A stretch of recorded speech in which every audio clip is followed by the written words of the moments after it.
பாரதி ராஜா இறந்து போனதுக்கு பிறகு அவங்களுடைய மருமகள் நந்தனா நள்ளிரவுல தூங்காம செய்த விஷயத்த பார்த்துட்டு மனோஜ் பாரதியோட மகள்கள் ரொம்ப எமோஷனலா ஃபீல் பண்ணி அவங்க அம்மாவுக்கு ஆறுதல் தெரிவிச்சிருக்காங்க. அதோட விவரத்தை தான் இதில் பார்க்க போறோம். கடந்த ஜூன் 10ஆம் தேதி இயக்குனர் இமயம் பாரதி ராஜா இறந்து போயிட்டாரு. அதுக்கு மறுநாள் அவரு ஆசைப்பட்ட மாதிரியே அவர் உடலை அவரோட சொந்த பண்ணை வீட்டில் நாடகம் செஞ்சிருக்காங்க. அதுக்கப்புறம் பாரதி ராஜாவோட மகளுக்கும் மருமகளுக்கும் எக்கச்சக்கமான சொத்து பிரச்சனைகள், கருத்து வேறுபாடு, இறுதிச் சடங்குல 2 பேர்ல வாக்குவாதம், இது மாதிரி பல விஷயங்களை பார்த்துருப்போம்.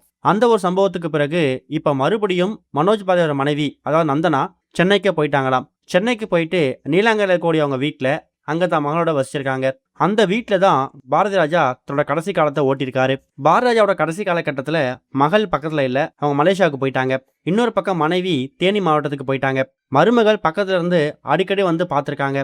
இப்போ அந்த வீட்டில் அந்த ரூம்ல பாரதி ராஜா அவர்கள் இறந்து போனதுக்கு பிறகு தன்னோட மாமனார் படுத்திருந்த படுக்கை அறை, குறிப்பாக கடைசி காலகட்டத்தில் அவங்களுக்கு என்னென்ன விஷயங்கள் தேவைப்படுதோ அது எல்லாத்தையும் பக்கத்துல இருந்து பார்த்துருக்காங்கல்ல. இப்போ அந்த அறை வந்து காலியாகிறத பார்த்துட்டு பாரதியோட மருமகள் நந்தனா ரொம்ப எமோஷனலாக ஃபீல் பண்ணியிருக்காங்க. தன்னோட கணவர் மனோஜ் பாரதி இறந்து போனதுக்கு பிறகு ஒரு எந்த அளவுக்கு அவங்க தாக்கத்தை ஃபேஸ் பண்ணாங்களோ அந்த அளவுக்கு ஒரு மிகப்பெரிய மன அழுத்தம் இப்போ அவங்களுக்கு உருவாயிருக்குதான். சில நேரங்களில் இரவு முழுக்க தூங்காம தன்னோட மாமனார் பாரதி ராஜாவை நினைச்சு ரொம்ப ஃபீல் பண்ணி அழ ஆரம்பிச்சிருக்காங்க. அதுக்கான காரணம் பாரதி ராஜா எப்பவுமே நந்தனாவை ஒரு மருமகளாவே பார்த்தது கிடையாதாம், ஒரு மகளை தான் பார்த்துருக்காங்க. அவங்களுக்கு எந்த நேரத்தில் என்ன தேவைப்படுதோ அதை கரெக்டாக யோசிச்சு அதுக்கேற்ற மாதிரி முடிவு பண்ணி அதை வாங்கி கொடுத்து அதை செட்டில் பண்ணி வைக்கிறதுல பாரதி ராஜாவை வந்து அடிச்சுக்கவே முடியாது. மனோஜ் பாரதி ராஜா இறந்து போனதுக்கு பிறகு பாரதி ராஜாவோட மருமகள் அப்புறம் பேத்திகள் இவங்க 2 பேரையுமே பாரதி ராஜா அந்த அளவுக்கு பார்த்து பார்த்து கவனிச்சுக்கிட்டாராம். அவங்களுக்கு மனோஜ் பாரதி ராஜா இருக்கும்போது அவங்க என்ன மாதிரி விஷயங்களை அனுபவிச்சாங்களோ, என்ன மாதிரி சந்தோஷமா இருந்தாங்களோ அந்த ஒரு சந்தோஷம் அவங்களுக்கு வாழ்நாள் முழுக்க இருக்கணும் அப்படிங்கிறதுலையும் அவர் ரொம்ப உறுதியா இருந்திருக்காரு. அந்த ஒரு காரணத்தால் தான் நீலாங்கரை வீட்டையும் அதுக்கு பக்கத்தில் கூடிய 9 கிரவுண்ட் இடத்தையும் கூட தன்னோட மருமகள் பெயரை எழுதி வைக்கலாம் முடிவு வந்திருக்காராம். இப்போ பாரதி ராஜா இறந்து போனதுக்கு பிறகு தான் மேல அன்பு காட்டி தான் கணவர் போனதுக்கு பிறகு தன்னையும் தான் பசங்களையும் பார்த்துக்கிட்ட தன்னோட மாமனார் இப்போ அந்த ரூம்ல அந்த அறையில இல்லைன்னு நினைக்கும் போது இரவு முழுக்க தூங்க முடியாம பாரதி ராஜாவோட மருமகள் நந்தனா ரொம்ப கஷ்டப்பட்டு தேம்பி அழுதுகிட்டு இருக்காங்க. அதுக்கப்புறம் மகள்கள் 2 பேரும் வந்து பாரதி ராஜாவோட மருமகளை சமாதானப்படுத்திருக்காங்க.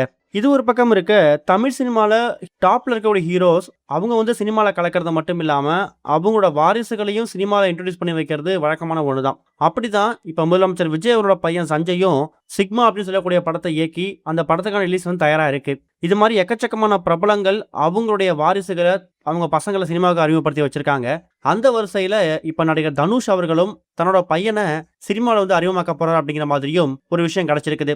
அதாவது மகன் யாத்ரா வந்து ஹீரோவா நடிக்கக்கூடிய படத்தை கூடிய சீக்கிரம் தனுஷே இயக்க போறாராம். மாஸ் கமர்ஷியல் படமா உருவாகக்கூடிய இந்த திரைப்படம் இந்த வருஷோட இறுதியில அப்படி இல்லைன்னா அடுத்த வருஷம் ஸ்டார்டிங்ல இந்த படத்துக்கான வேலை ஆரம்பிக்கும் அப்படிங்கிற மாதிரியும் இந்த படத்துக்கு ஜிவி பிரகாஷ் இசையமைக்க போறார் அப்படின்னு தகவல் கிடைச்சிருக்குது. அது என்ன மாதிரி படம் அப்படிங்கிறத வெயிட் பண்ணி பார்க்கலாம். இது வரைக்கும் கனெக்டிங் டிவிக்கு சப்ஸ்கிரைப் பண்ணனா மறக்காம சப்ஸ்கிரைப் பண்ணிக்கங்க. உடனடி அப்டேட்ஸ் பெறுவதற்கு நோட்டிஃபிகேஷன் பெல்லையும் கிளிக் பண்ணிக்கங்க.